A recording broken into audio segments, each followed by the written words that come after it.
and having choice and competition in our school system. And finally, could I just say, no child left behind, a good beginning. Needs to be fixed. Needs to be fixed, okay? But to just say we're going to scrap the entire thing, I don't agree with that. I think we can fix it. Yes, sir.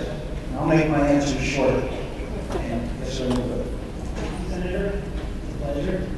I do have a question that I believe is very important to the local question, and that is the potential of the threat that Nevada may not be represented at the National Republican Convention in September. I would please if you could weigh in on your desire, what you think should happen, and to ensure that Nevada is represented. Thank you.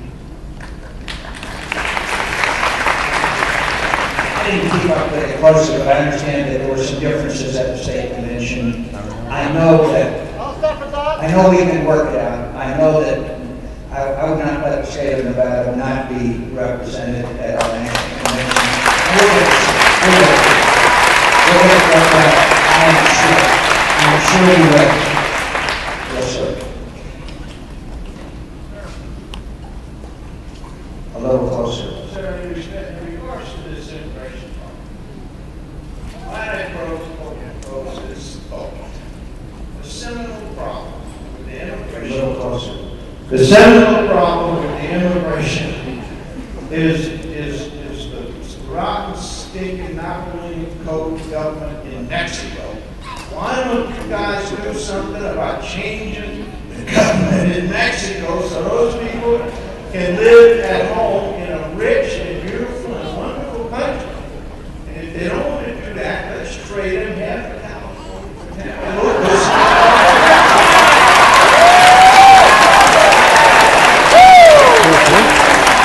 I didn't touch that, but it's not in. You know, I hadn't intended to compete in California. But I just say that, to make a couple points. One, we've got to secure our borders. We've got to have our borders secured first. But we have to start with, but we also have to have a temporary work program that's with temporary biometric visas. My friends, that's the agricultural sector here.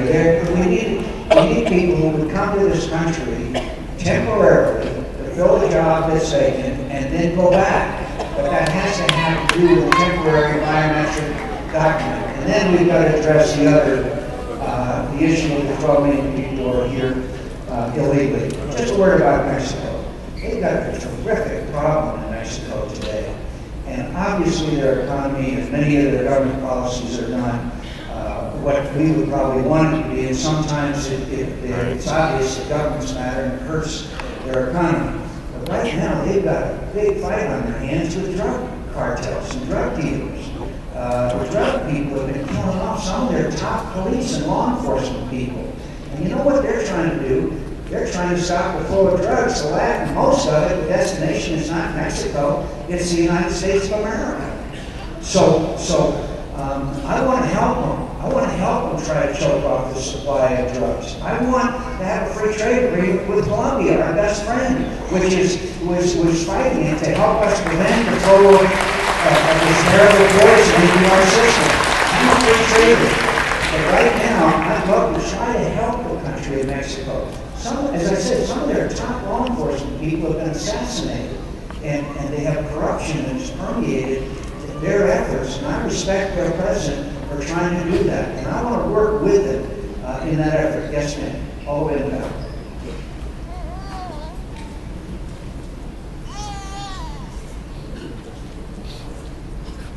What are your plans to stop abortion? I'm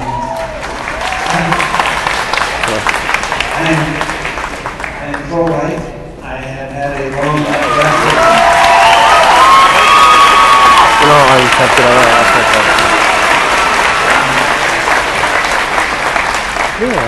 I believe the noblest words ever written are that all of us are created equal and endowed with certain inalienable rights.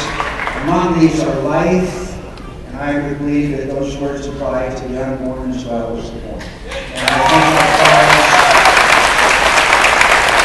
I think it applies to people all over the world, not just in the United States of America.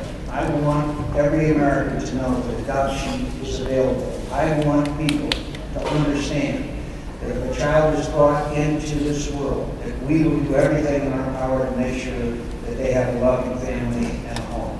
But I also want those children to be able to be brought into this world. And I believe we are slowly changing the culture of America, There's 15 minutes having until tomorrow. respect for the rights of the unborn. So I will continue that effort. Yes.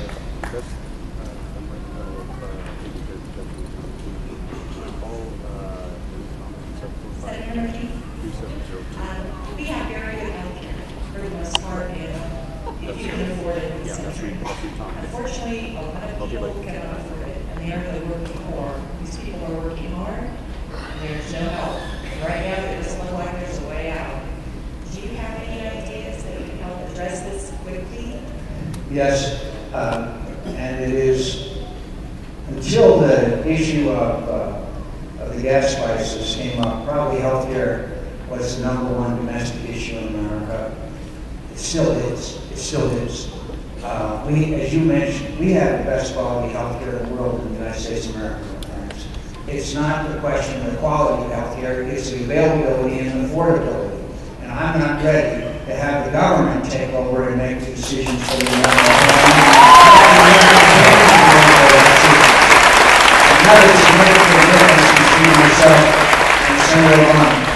I want to give every family in America a $5,000 refundable tax credit that they can take any place in America and get the health insurance that they need. I want us to have community health centers. I want us to have walk-in clinics. I want us to have outcome-based treatment of patients with chronic diseases. Five diseases, as you know, consume 75% of the healthcare costs in America. I want some government-approved plans that will insure those people that presently are unable, because of the quote pre-existing conditions, to receive that health care. I will work with the governments and the legislatures and others and provide that. But I am not going to dictate that the government decide what your health care is going to be. I'm going to leave that to the